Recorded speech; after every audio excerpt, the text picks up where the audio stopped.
jemi dëshmitar të investimeve të cilat i kanë ndryshuar realisht faqen futbollit shqiptar. Deri dje isha i akuzuar se po dua të marr federatën, sot do akuzohem se po dua të mbaj federatën. Nis me debate seanca e sesionit të ri parlamentar, ndërpritën punimet. PD akuza kryeministrit se me emërimin e kryeprokurores kërkon të mbrojë peshqit e mëdhenj, Balla, opozita pengon integrimin. Shqipëria në prag të epidemisë së gripit, mjekët këshillojnë vaksinimin. Një ditë më parë një 7 vjeçare ndroi jetë në spitalin e Durrësit, shkaqet po hetohen. ARSH-ja parashikon ndërhyrje në sinjalistik dhe në mbikalime gjatë këtij viti, në 2017 mbi 200 viktima dhe mbi 2000 plagosur si pasojë e aksidenteve. Policia ngrej 2 pista për ngjarjen e ndodhur mbrëmjen e së dielës ku ekzekutua 32 vjeçari Emiliano Boçi. Pistat janë ajo e prishjes pazareve të drogës dhe akmarrjes së vitit 2010. Ministri i jashtëm rus akuza SBA-s, po destabilizon botën. Reagimi kreut të diplomacisë ruse për shkak të nismës së Trumpit për të amenduar marrëveshjen me Iranin.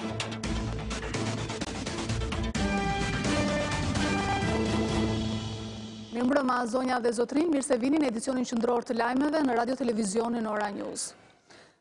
Ashtu si edhe pritej, sesioni i ri i Kuvendit të Shqipërisë ka nisur me debate dhe ndërprerje të seancës. Shkaku bë kërkesa e opozitës për të bërë të ditur nismën për ndryshimin e kushtetutës. Në më pak se 90 minuta, opozita akuzoi shumicën për votimin e kryeprokurorit të ri. Sipas Bashës, kryeministri kërkon të mbrojë peshqit e mëdhenj. Kryeministri Rama i pranishëm në sallë nuk reagoi për asnjë moment edhe pse akuzat ju adresuan atij. Në emër të grupit, kryetari Balla i kërkoi opozitës të bëjë një ndjesë të madhe me shqiptarët dhe se shumica nuk do të ndalet në rrugën drejt integrimit. Opozita nuk mori pjesë gjatë votimit të kalendarit punimeve. Ulë poshtë. Bëj liderin e opozitës, mos bëj. Ullu poshtë, kryetar, ullu poshtë, kryetar. Ashtu si edhe pritej, sesioni i ri i Kuvendit të Shqipërisë ka nisur me debate dhe ndërprerje të seancës. Shkak është bërë kërkesa për të marrë fjalën nga ana e kreut të grupit parlamentar të Partisë Demokratike, Edmond Spaho, por që është refuzuar nga kryetari i Kuvendit Gramoz Ruçi, i cili tha se do ja jepte fjalën kur të miratohej rendi i 3 javëve. Por sikur të mos ndodhte ky incident, gjithçka do të ishte normale në Kuvend, ku palët ashtu edhe sesionin e kaluar nuk kanë lëvizur nga qëndrimet e tyre dhe ku kryefjale gjithë seancës ishte reforma në drejtësi, integrimi në Bashkimin Evropian dhe zgjedhja e kryeprokurores së përgjithshme. Kryetari i Kuvendit në nisje të sesionit të ri tha se vendi dhe aspirata për integrim ka nevojë për bashkëpunimin e të gjithëve. Kuvendi i Shqipërisë, këtë sesion të ri parlamentar, duhet jetë njerësh maksimalisht i angazhuar për mirë funksionimin e tij dhe të organeve të tij. Në përgjigje të këtij apeli, si kreu demokrat dhe kryetari i grupit të LSI-s në mungesë të kryetares kryemadhi, që rezulton e dënuar nga byroja, kanë hedhur akuza të ngjashme në adresë të shumicës. Njeriu i cili ka uzurpuar kreun e ekzekutivit, njeriu që udhëheq dhe drejton me grusht hekur teatrin e kukullave të grupit tij parlamentar të dalë nga vota e trafikuar dhe e blerë e 25 qershorit, është sot edhe kryeprokurori i vendit. Kjo nuk është fati një magjorance apo fati një opozite.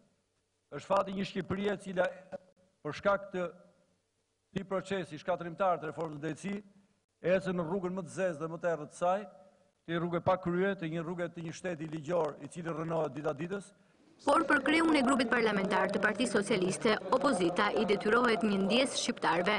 Lulësim, Monik, atje ku je se sot je ndërshkuar nga rregullorja e kuvendit për thyrjen e rëndë të rregullave të këtij kuvendi. Edhe ti Fatmir, edhe ti Nart. Jemi këtu për t'i shërbyer Shqipërisë dhe shqiptarëve, jo partive të cilat na kanë sjellë këtu. Kryeministri Edi Rama i pranishëm në sallë nuk e ka kërkuar asnjëherë fjalën, çka edhe mund të zgjaste më tej seancën. Opozita nuk mori pjesë në votimin e rendit të punimeve 3 javore, çka e detyroi shumicën t'i miratonte ato e vetme. Dhe debati në seancën e sotme kishte si piknisje kërkesën e opozitës për ndryshimin e kushtetutës dhe ligjit në bazë të cilit zgjidhet prokurori i përgjithshëm, ndërsa amendamenti ndërpret mandatin e prokurorit të përkohshëm. Amendamenti mban firmën e deputetëve të Partisë Demokratike, Lëvizjes Socialiste për Integrim dhe partive aleate, ndërsa në të thuhet se ka për qëllim dhënien fund të antikushtetueshmërisë, në cilën sipas tyre ndodhet ky institucion. Opozita kërkon ndërprerjen e mandatit të prokurores së përgjithshme të përkohshme Arta Marku, ndërsa ka propozuar ndryshimin e kushtetutës dhe ligjit në bazë të cilit zgjidhet kreu i akuzës. Amendamenti mban firmën e deputetëve të Partisë Demokratike, Lëvizje Socialiste për Integrim dhe partive aleate, ndërsa thuhet se ka për qëllim dhënien fund të antikushtetueshmërisë së zgjedhjes së kryeprokurorit. Demokratët argumentojnë se ka vakum kushtetues dhe ligjor, ndaj në amendament kërkojnë 3/5 e votave në kuvend dhe veting për kryeprokurorin e përkohshëm, derisa të ngrihet Këshilli i Lartë i Prokurorisë. Prokurorit të përgjithshëm në detyrë përfundon koha e qëndrimit në detyrë të nesërmen e hyrjes në fuqi të këtij ligji.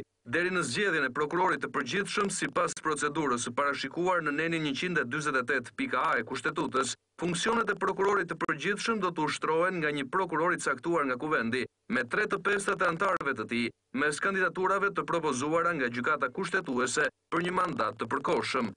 Demokratët propozojnë edhe mekanizmin zhbllokues në rast mos konsensusi. Nëse kuvendi nuk arrin shumicën e caktuar për zgjedhjen brenda 10 ditëve nga propozimi, kandidati i renditur i pari që ka kaluar me sukses procesin e rivlerësimit kalimtar sipas ligjit, konsiderohet i emëruar. Ndërkohë opozita rendit edhe arsyet pse sipas tyre kryeministrit Rama i duhet një prokuror i përgjithshëm i përkohshëm nën kontroll. Për të kontrolluar çështjet penale në kërkim të personave politik të afërt me të, për të ndikuar në procesin e vettingut të prokurorëve dhe shantazhimin e tyre nëpërmjet këtij procesi, për të kontrolluar zgjedhjen e 6 prokurorëve, antar të Këshillit të Lartë të Prokurorisë, që duhet të zgjedhën mbledhja e përgjithshme e prokurorëve në drejtimin dhe organizimin e prokurorit të përgjithshëm të përkohshëm. Deputeti i Partisë Demokratike Sali Berisha ka kritikuar ashpër sjelljen e kryeministrit Edi Rama ndaj mediave dhe gazetarëve në vend, duke i etiketuar ata me fjalën kazan. Në seancën e parë të kuvendit për këtë vit, ish kryeministri propozoi një rezolutë e cila sipas tij do të jetë në mbrojtje të dinjitetit përfaqësuesve të medias.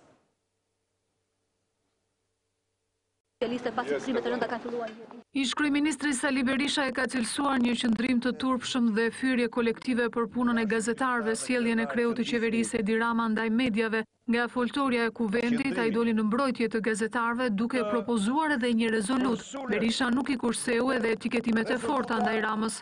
Kam kërkuar dhe kërkoj një rezolutë e cila do të titullohet Rezoluta e Llum Kazanit.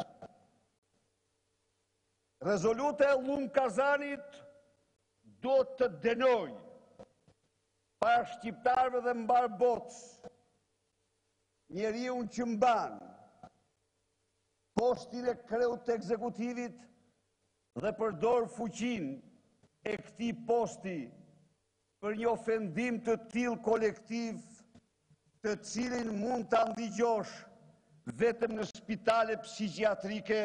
Ish kryeministri tha se situata e mediave është katastrofë, ndaj kjo rezolutë sipas tij do të shërbejë për të vënë në vend nderin e tyre. Gjatë muajve të fundit, kryeministri Rama në disa përballje me gazetarët dhe median i ka etiketuar ata me fjalën kazan, duke sjellë edhe reagime të forta nga opozita. Pas pak në orën 21 në studion e Tonight Ilvatare, kryeministri Edi Rama do të jetë në një intervistë ku do të përgjigjet për situatën aktuale politike.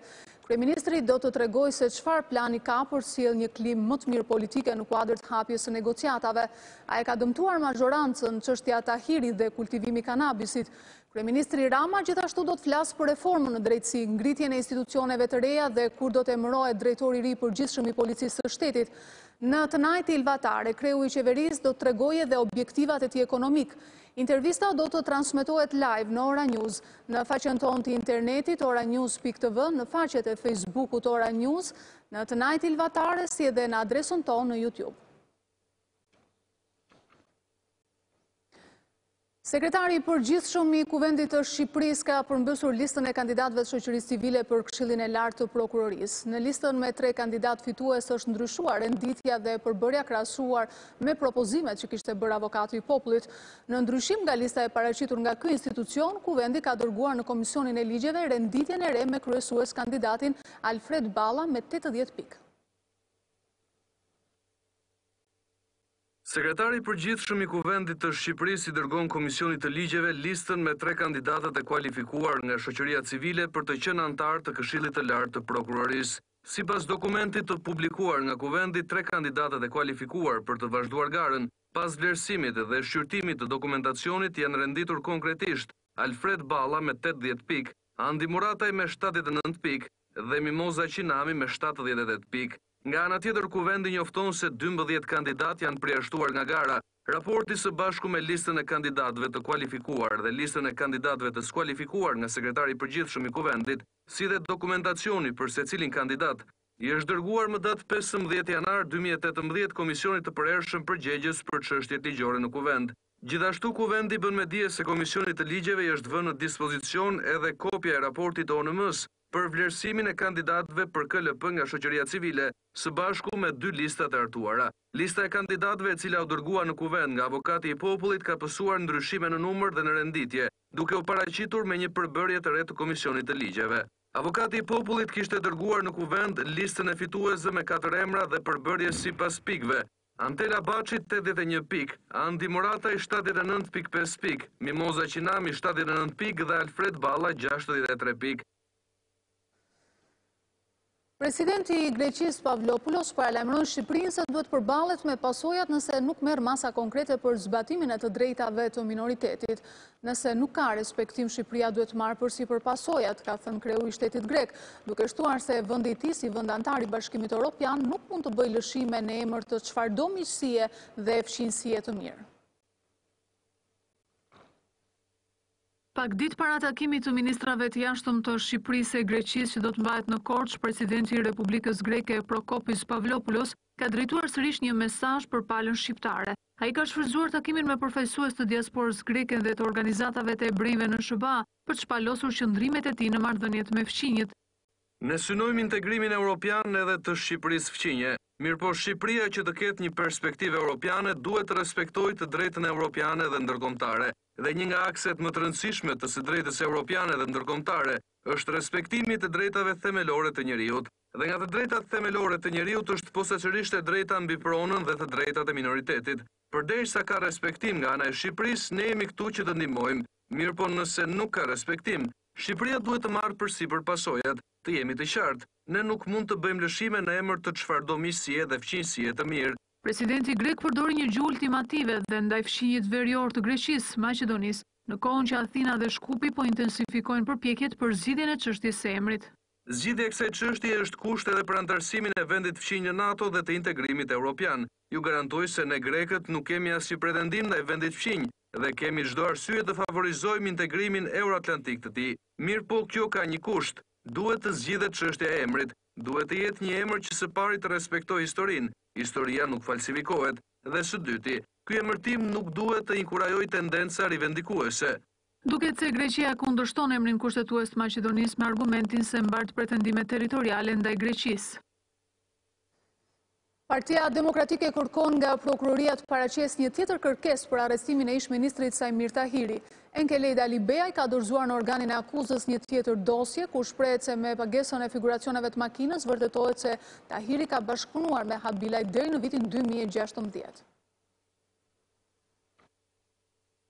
Drejtuesi i Departamentit për Siguri në Partinë Demokratike Enkelejda Libeaj ka paraqitur në prokurori një tjetër dokument që sipas tij vërteton se ish-ministri Sajmir Tahiri ka bashkëpunuar me Habilaj deri në vitin 2016. Për mediat, Libeaj shprehet se fatura e figuracionit e autometit Audi të përdorur për trafikun e kanabisit është me 2 emra, një nga të cilat e Tahirit.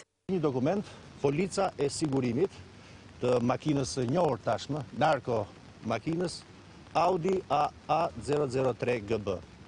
Policë sigurimi e cila tregon në përmbajtjen e saj 2 emra. 2 emra të përdoruesve të saj, Sajmir Tahiri dhe Artan Habilaj.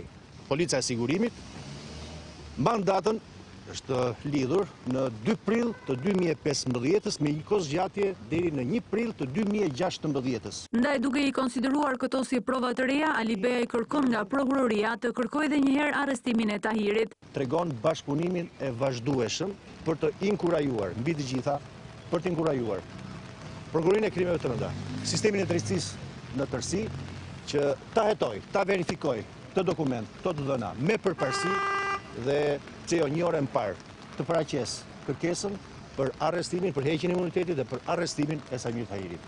Sipas tij, në dokumentet e paraqitura në Këshillin e Mandateve u pretendua se Tahiri nuk e përdorte automjetin e shitur pas vitit 2014. Ndaj edhe për deputetin demokrat jemi përballë rrethanave të reja. Në vitin 2017, akset Fushkruj Milot dhe Kukës Morin përcaktohen si dy segmentet më problematik në vend për sa i përket sigurisë rrugore. Përgjegjësi për sigurinë rrugore në Autoritetin Rrugor Shqiptar shpjegon se gjatë këtij viti në këto dy akse do të ndërhyet rrënjësisht për vendosje sinjalistike dhe ndërtim mbi kalimesh. Ndërkohë Banka Botërore do të ndërhyjë në 6 akse të tjera kombëtare. Vetëm në 11 muajt e vitit 2017 janë regjistruar 206 viktima nga aksidentet dhe mbi 2200 të plagosur. Ndërkohë në fund të kronikës ne do të kemi një komunikim live me ekspertin e njohur, njëkohësisht inxhinieri i aksidenteve rrugore zotin Fatmir Hasho.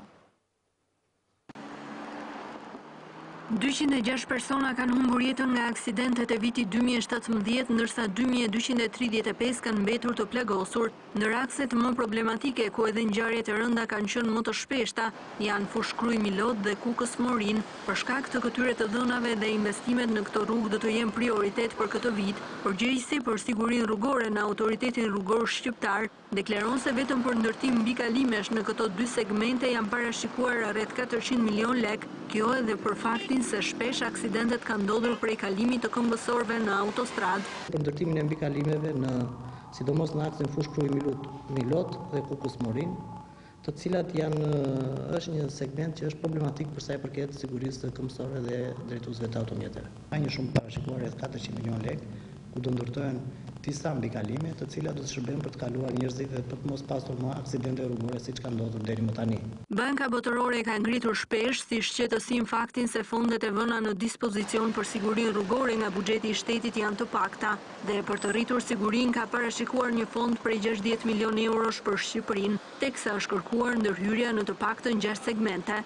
Akset kryesore nga Haniotit deri në Tiranë, Sarand, Tiranë, Kakavi, Tiranë, Elbasan, Kapshtic, deri në Korçë, si dhe aksi tjetër që është Berat dhe Çorovot. Të gjitha këto akset kryesore të vendit tonë janë ushtruar programit të mirëmbajtjes dimrore, e cila përfshin mirëmbajtjen dhe përmirësimin dhe rritjen e cilësisë të sinjalistikës që ndikon direkt në përmirësimin dhe rritjen e sigurisë rrugore. Pavarësisht të gjitha ndërhyrjeve, përsëri situata aksidenteve në rrugët e Shqipërisë mbetet problematike. Të dhënat e Instat për 11 mujorin e 2017-s tregojnë se ka pasur ulje të viktimave, por më shumë aksidente dhe të plagosur. Sipas drejtorit për sigurinë rrugore, sfidë mbetet ulja e viktimave. Duke marrë këto masa në përmirësimin e sinjalistikës dhe masat e tjera dhe me anë të faktorëve të tjerë të shtetit, siç është Ministria e Brendshme apo elemente të tjerë, natyrisht që numri i sigurisë rrugore është i vdekjeve kryesisht është në rënje dhe ky aksion do të vazhdojë dhe më tej, natyrisht që vëmendja e qeverisë dhe elemente dhe faktorëve të tjerë do jetë shumë i lartë që të arrihet në tendencën dhe në nivelin e duhur të aksidenteve rrugore. Investimet dhe ndërtimi i rrugëve janë gjithashtu me rëndësi në rritjen e sigurisë rrugore, por pamundësia e buxhetit të shtetit për të siguruar fondet për rrugë të reja ka bërë që për 2018 të parashikohen 6 kontrata të llojit partneritet privat-publik. Në total, projektet në infrastrukturë kapin vlerën e 140.6 miliard lekëve. Mirëmbrëma, zoti Hasho, besoj ju e keni ndjekur kronikën dhe më mirë se kushdo ju i dini problematikat që hasim dhe përballemi çdo ditë në rrugë, qoftë si drejtues automjeti apo qoftë edhe si këmbësor. A është e mjaftueshme kjo strategji e artuar në ndërtimin e mbikalimeve? Dhe në fakt, çfarë duhet ndryshuar në kulturën e drejtuesve të mjeteve? Unë dëgjova dhe do të saktësoj diçka. Pra, do të ndërtohen mbikalime për këmbësor. Nuk do të ketë mbikalime, do me thënë, të rendit si që janë ndërtuar dhe këtu në Tiranë, për lëvizjen e mjeteve më të lirshme të tyre. Megjithatë, nuk është ky problemi. Problemi është, sipas mendimit tim, një rishikim total i të gjitha aksa rrugore të Republikës së Shqipërisë. Janë harxuar miliarda euro dhe unë deklaroj pa asnjë më dyshje, sot nuk kemi 1 metër rrugë me siguri dhe sipas standardeve europiane ku ne duam të shkojmë. Këtë e them me plot bindje e para. E përshëndes iniciativën e drejtorisë së rrugëve në përrritjen e sigurisë rrugore, por unë do të kërkoja, si që kam kërkuar disa herë dhe në emisionet tuaj dhe në televizionet tjera, pse nuk fillojmë një herë nga sinjalistika që kemi sot në fakt, sa është vendosur, si është vendosur, sepse mbi 50% e kësaj sinjalistike është vendosur keq dhe shumë keq. Këtë paktën në muajin e fundit që kam lëvizur, këtë e kam parë dhe e vërej për ditë. Pra duhet filluar nga shikimi i sinjalistikës që kemi sot. Vitin e kaluar, me iniciativën e Institutit Transporte dhe mbështetjen e Ministrisë, u kryua një grup me audit për sigurinë rrugore vetëm. Nuk e di ka dalë vendimi i qeverisë apo jo, po për çdo veprim që do bëhet me rrugët, rimëkëmbje, rehabilitime, rrugë të reja e tjera, pa tjetër duhet marrë një certifikim nga këta auditus dhe inspektus të sigurisë rrugore. Nuk e dëgjova që ta shprehte drejtori i sigurisë rrugore në drejtori, këtë fakt shumë të rëndësishëm, sepse ka qenë një ndërhyrje e BE-s që u realizua ky. Megjithatë, problemi nuk qëndron vetëm kaq thjesht. Ne rrugët i kemi në gjendjen më të keqe të mundshme. Askush nuk duhet të fshihet mbas gishtit. Të themi realitetin ashtu siç është. Rrugët tona nuk kanë standarde dhe nuk kanë siguri. Unë desha të përmendja vetëm një fakt, të lutem, ta përmendë këtë fakt. Vetëm Hanihotit, Shkodër, kemi një sinjalistik të vendosur totalisht gabim, ku shumë drejtues mjetesh ndëshkojnë pikërisht për këtë sinjalistik të vendosur gabim. E përmenda vetëm si rast të momentit. E para dhe e dyta. Çfarë është menduar nga drejtoria e përgjithshme e rrugëve për rehabilitimin e akseve bazë? Unë po flas sot me siguri, nga Tirana dhe në Lushnjë, korsitë e krahut të djathtë të rrugëve interurbane kryesore janë jo vetëm jashtë standardit, por janë në gjendjen më të mjerueshme tyre se çdo rrugë e një qendre të largët në fshatra të ndryshëm. Është katastrofë. E përmendët një nga akset, si pas mendimit tuaj, cilat janë akset e tjera që kërkojnë një ndërhyrje emergjente? Shiko, aksi për shembull deri në Qafthan, që është pajisur me një sinjalistik shumë të mirë rrugore, ka nevojë për ruajtje dhe mirëmbajtjen e kësaj sinjalistike. Këtu duke përfshirë dhe atë pjesën e atyre dherave që bien. Por unë i qëndroj mendimit tim, për sa i përket rrugës së Komit ose më saktë nga Miloti deri në Morin, ajo ka ato ndërhyrje që do vazhdojnë se kërkon investime shumë të mëdha, nuk thuhen me 2-3 minuta të kësaj kategorie. Më kuptoni apo jo? Por unë mendoj që ndërhyrja kryesore duhet të jetë nga Tirana deri në Fier, korsia e krahut të djathtë është jashtë loje komplet, e para. E dyta, nuk vendosen, ende nuk po stabilizohen urat në rrugën e re Levan-Vlorë. Nuk arrit ta perceptoj, nuk janë marrë në dorëzim. Kur të merren në dorëzim, kur do të vi kjo ditë, kur do të bëhen këto punë? Ky është problemi. Pra duhet jemi me letra në dorë, të mos flasim në erë, 60 milion atje, 8 milion këte. Fakti është rrugët çdo ditë, po su mirëmbajten, nuk kemi gjë në vi. Ky është mendimi im. Ndërkohë, në vitin 2014, numri i njollave të zeza në fakt ka qenë të renditura sipas aksidenteve, ka qenë rreth 105. Edhe pse sot situata duket më ndryshe, sërish problematika mbetet e njëjtë. Shiko, unë nuk duhet flas tash në terma teknik, sepse njollat e zeza janë terma teknik që kërkojnë një, jo vetëm përgatitje për t'i thënë edhe me raste konkrete. Këtu ka një problem. Tek rrugët, deri tani është punuar, unë po e them çik me term popullor, partizançe. Nuk është ulur asnjë njeri, tamam, dhe të thotë, do bëjmë 50 kilometra me standarde europiane. Çfarë kërkojnë? Janë 330 standarde. A do t'i realizojmë në një ditë? Dhe kështu duhet filluar puna, mendoj unë. Në qoftë se duam të punojmë. Të bëjmë njerë 50, pastaj kilometri 51 do të vejë si mas radhët. Po ne bëjmë dhe nuk shikoj të kemi bërë asnjë gjë. Faleminderit zoti Hasho. Faleminderit juve. Urojmë dhe shpresojmë që me këtë apel të zotit Hasho, ekspert dhe sigurisht inxhinier, le të realizohet diçka edhe për sigurinë rrugore dhe objektivave të vendosura edhe nga qeveria gjatë këtij viti. Do të ndryshojmë temën e informacioneve tona, do flasim për shëndetësinë. Mjekët e spitalit të Durrësit presin përgjigjet e analizave për dënë një version përfundimtar për shkakun e vdekjes së 7 vjeçares vetëm një ditë më parë në spitalin e Durrësit.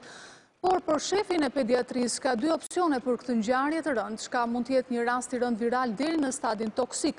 Nxënësia e klasës së 2 humbi jetën në urgjencën e spitalit të Durrësit, ku u dërgua pas ditën e së dielës në gjendje të rënduar. Një vajzë 7 vjeçare ka ndëruar jetë në urgjencën e pediatrisë së Spitalit Rajonal të Durrësit. Ajo kishte mbritur në duart e bluzave të bardha me temperaturë shumë të ulët. Pakor pas vdekjes së 7 vjeçares, mjekët e Spitalit të Durrësit japin një nga shkaqet më të mundshme që çojë në humbjen e jetës së voglushes dhe që për momentin mendohet se është një gjendje virale. Shefi i pediatrisë së Spitalit të Durrësit tha se mund të kemi të bëjmë me një formë të rëndë virale deri në stadin toksik, por për këtë do duhet të priten rezultatet e analizës së brendshme, pasi familja nuk ka lejuar të bëhet autopsia. Formë virale të rëndë në thonjza, dyshojmë, kemi mendimet tona, por që nuk mund të vërtetojmë deri në momentin pa u bërë ekspertiza mjekësore për formë toksike. Shefi i pediatrisë së Durrësit thotë se mjekët bën gjithçka, por 7 vjeçaria ra në koma dhe ata nuk mundën ta mbajnë në jetë. Forma ishte aq e rëndë sa nuk u arrit do të rikthehej në jetë. 7 vjeçaria Amelia Sheqi, nxënëse e klasës së 2, ishte dërguar në urgjencë në gjendje të rënduar shëndetësore dhe me temperaturë të ulët, pasi ishte trajtuar për disa ditë në banesë, ku familja kishte një rast vdekje. Familjarët na raportuan që fëmia kishte mbi 3-4 ditë me temperaturë shumë të lartë, temperatura dhe gjithë problematikat e tjera që shoqërojnë këto raste, bën ato që ne thamë gjendje lipotimie të fikti në shtëpi. Pas kësaj ngjarje të rëndë, përballë një fluksi prej 174 vizitash, mjeku pediatër apelon prindrit të tregohen të kujdesshëm. Raste të veçanta të mundet të kapen në kohë edhe të mundet të shpëtojnë jetë. Raportimi në media e ngjarjes vuri në lëvizje inspektorët e Ministrisë së Shëndetësisë, që do të kryejnë një analizë të plotë të rastit në Spitalin e Durrësit, ndërsa prokuroria lokale nisi një hetim për rastin. Në Shqipëri, gripi ende nuk është në fazën e epidemisë, por mjekët infeksionistë rekomandojnë qytetarët të bëjnë kujdes duke mos neglizhuar rastet pasi ai mund të shfaqet edhe në forma të rënda. ISHP-ja raporton për 11.000 raste infeksione respiratore, por kjo statistikë, sipas ekspertëve, është normale për sezonin. Mjekët infeksionistë bëjnë apel për masën e parë parandaluese që është vaksinimi, por kujdes duhet të tregohet edhe me higjienën personale. Shqipëria zyrtarisht ende nuk e ka kaluar pragun e epidemisë gripale dhe mjekët raportojnë për një situatë normale, por nuk mund të përjashtohet mundësia që gripi mund të shfaqet në forma të rënda në rast se neglizhohet. Instituti i Shëndetit Publik deri më tani raporton për 11.000 persona në javë të prekur nga infeksionet respiratore dhe virozat, ndërsa në urgjencën e efektivit në qendrën hospitalore universitare, rastet variojnë nga 15 deri në 30 në ditë. Në vendin tonë qarkullojnë 2 tipe viruse, ai i tipit A dhe B. Mjeku infeksionist Arjan Harxhi u shpreh se asnjë nga tipet e gripit nuk ka mutacione dhe se janë kritikisht të njohur për vendin tonë. Një grip bëhet problematik në subjekte të cilët janë të ndjeshëm vulnerabël për shkak të kushteve fiziologjike, siç mund të jenë moshat ekstreme, pra fëmijët e vegjël, gratë shtatzëna, pra që janë to grupe fiziologjike jo të smura, por që bëhen të ndjeshme ndaj virusit, dhe në grupe të caktuara popullatësh janë me smundje kronike. Por si mund të parandalojmë rastet e gripit dhe cilat janë masat që duhet marrim? Vaksina e gripit është një mjet parandalues, efikas, larja e shpeshtë e duarve, është një masë e thjesht, po mjaft efikase, sepse gripi transmetohet si me spërkla, ashtu edhe nëpërmjet sekrecioneve që kontaminojnë sendet. Në lidhje me alarmin që dhanë mediat britanike për afrimin e gripit të frikshëm australian, që do t'jetë sipas tyre më i keqi në 50 vite, mjeku infeksionist thotë se rastet janë vetëm në Amerikë dhe Britani, jo në Europë dhe jo në vendin tonë. Qarkullimit e një virusi gripi H3N2 që është një nëntip i ri, pra që ka psuar një farë ndryshueshmërie karakteristike e viruseve të gripit, gjë që përkon me rritjen e numrit të rasteve në këtë kontinent. Në këtë kohë prindërit duhet të tregojnë kujdes ndaj fëmijëve të tyre pasi një tjetër sëmundje infektive që prek moshën pediatrike është fruthi.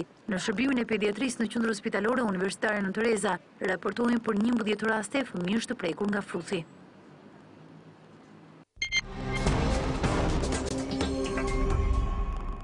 Dy persona janë vrarë me armë zjarri pas një konflikti të ndodhur në një lokal në fshatin Gjormë të Vlorës. Kemi në lidhje të drejtë për drejtë nga Spitali Vlorës gazetaren Jerola Zjaj, e cila do të na përcjell më shumë informacione. Mirëmbrëma Jerola. Mirëmbrëma Besa, unë fakt jam pozicionuar pranë morgut të Spitalit Rajonal të Vlorës, pra hyrja e tij është pikërisht këtu, aty ku para pak minutash kam mbritur dhe një prej trupave të pajet të dy personave të cilët janë konfliktuar me njëri tjetrin e përpasoj kanë humbur jetën. Bëhet fjalë për 33 vjeçaren Artion Shenaj, i cili ka qenë dhe pikërisht autori i ngjarjes, pasi ka shtënë në drejtim të 37 vjeçarit bashkëshortar dhe le themi komshi me të, Mariglen Memaj, 37 vjeç, duke lënë atë të vdekur me një breshëri Kallashnikovi, është drejtuar drejt banesës së tij dhe në afërsi të rrugës e cila çonte për në shtëpinë e tij, ka qelluar veten duke vrarë edhe veten. Menjëherë familjarët kanë transportuar të fundit drejt Spitalit Rajonal të Vlorës, aty ku ka mbritur në fakt i vdekur dhe është aktualisht në morgun e spitalit, ndërsa sa i përket viktimës tjetër, shtetasit Mariglen Memaj, ai gjendet ende rrugës duke u transportuar drejt Spitalit Rajonal të Vlorës, pasi fshati i Gjorm gjendet 2 orë e gjysmë larg qytetit të Vlorës, edhe rruga është në fakt e keqe. Shërbimet e policisë janë nisur vetëm pak minuta pas mbritjes në spital të Artion Shehaj, pra i vdekur drejt fshatit Gjorm, ku po bëjnë aktualisht edhe ekspertizën. Në fakt mësohet që konflikti të ketë ardhur si pasojë e një sheri të momentit, pra një konflikti verbal të momentit, ku mbështetësi Artion Shenaj, i cili kishte mbritur vetëm para pak ditësh në shtëpinë e tij, pra ishte rikthyer në Shqipëri vetëm para pak ditësh, pas vuajtjes së një dënimi në shtetin e Belgjikës, ku ka qenë i dënuar për disa vite në burg. Në fakt, nuk ka shumë dhëna rreth si ka rrjedhur ngjarja, por ajo çfarë mësohet të paktën nga dëshmitë e personave të cilët kanë qenë pikërisht në atë lokal ku dhe ka ndodhur ngjarja, ka qenë pikërisht kjo një konflikt i momentit. Gjithsesi pritet që policia të japi edhe më shumë detaje rreth ngjarjes, ndërsa këto janë ato çfarë mund t'ju raportojnë në fakt në këto momente. Jerola, falenderoj për raportimin. Ishim me gazetaren Jerola Zjaj nga qyteti Vlorës, pikërisht për këtë ngjarje të ndodhur së fundmi, ndërkohë do të flasim sërish për çështjet kronikës. Policia ka ngritur 2 pista për ngjarjen e ndodhur mbrëmjen e së dielës, ku ekzekutua 32 vjeçari Emiliano Boçi dhe mbeti i plagosur shoku i tij Melvi Disha. Grupi hetimor po punon në 2 pista, atë të prishjes së pazareve të drogës dhe atë të akmarrjes të vitit 2010. Vëzhgimi i kamerave të sigurisë dhe dëshmia e personit të plagosur duket se janë shpresat e policisë për të zbardhur ngjarjen e ndodhur mbrëmjen e së dielës pranisht parkut të autobusave në Tiranë. Policia pritet të marrë në pyetje të riun Melvi Disha, shokun e Emiliano Boçit, i cili u ekzekutua në atentat. Nga ana tjetër e dashura e 32 vjeçarit, e cila mësohet se ka qenë bashkë me të dhe fatmirësisht i ka shpëtuar plumave, nuk ka dhënë shumë detaje për hetimin. Hetuesit thanë se gjatë marrjes në pyetje ajo ishte në gjendje të rënduar. Autori, i cili dyshohet se ka qenë një person i vetëm, ka studiuar hollësisht lëvizjet e 32 vjeçarit, pasi ai frekuentonte vetëm zonën ku banonte. Hetimi është trirë në 2 pista, e para është ajo e akmarrjes, pas një konflikti banal në vitin 2010, ku mbeti i plagosur dhe vetë 32 vjeçari. Boçi dhe një miku i tij u përplasën me armëzjarri me Astrid Malajn dhe Artur Treskën pas një sherrri banal të nisur në një lokal të zonës së Selitës. Nga përplasja Treska u plagos rënd, ndërsa humbi shikimin në njërin sy. Boçi në ato kohë u dënua për tentativë vrasje dhe para 2 vitesh doli nga burgu. Por pista tjetër për policinë mund të jetë dhe prishja e pazareve të drogës. Pas marrjes së të dhënave nga autoritetet gjermane, mësohet se Boçi ka qenë në hetim për trafik narkotikësh. Sipas hetuesve, ai lëvizte shpesh mes Gjermanisë dhe Holandës, ndërsa dyshohet se aktivitetin kryesor kishte trafikun e drogave të forta. Deri tani mësohet se janë shoqëruar për të marrë në pyetje rreth 25 persona të afërm të 32 vjeçarit, por dhe dëshmitar në vendin e ngjarjes për të zbardhur motivet e kësaj ngjarje të rëndë. Filiali një banke është grabitur me armë mesditën e së hënës në kryeqytet. Ngjarja ndodhi brenda ambienteve të hipotekës në katin e parë tek sporteli ku qytetarët bëjnë pagesat. Policia është vënë në ndjekje të agresorit, i cili mësohet se ka qenë i maskuar dhe i armatosur. Ai ka arritur të largohet me një sasi të konsiderueshme parash, ndërsa policia ka nisur hetimet për krimin. Sporteli një banke të nivelit të dytë është grabitur me zitën e kësaj të hënë në kryeqytet. Gjëra ka ndodhur rreth orës 14:05 brenda ambienteve të hipotekës, ku ndodhet dhe filiali i bankës që shërben për arkëtimin e pagesave që qytetarët bëjnë për shërbimet që marrin në zyrën e regjistrimit të pasurive. Sipas policisë, agresori ka qenë një person me kapuç, i cili në kërcënimin e armës ka vjedhur një shumë të papërcaktuar parash. Dëshmitarët në vend ngjarje kanë bërë me dije se agresori ka hyrë në ambientet e hipotekës, i vetëm dhe me një çadër në dorë. Ai është drejtuar fillimisht nga sportelistja e filialit të bankës dhe më pas ka kërcënuar dhe punonësit e Adisës, që ndodhen në ambientet e hipotekës. Menjëherë pasi ka marrë sasinë e parave, agresori është larguar jashtë ambienteve të godinës, ku me largim ka hedhur dhe çadrën. Menjëherë në vend ngjarje kanë mbritur shërbimet policore, të cilat pasi kanë sekuestruar kamerat e sigurisë, kanë ngritur posto blloqe për të kryer zonën.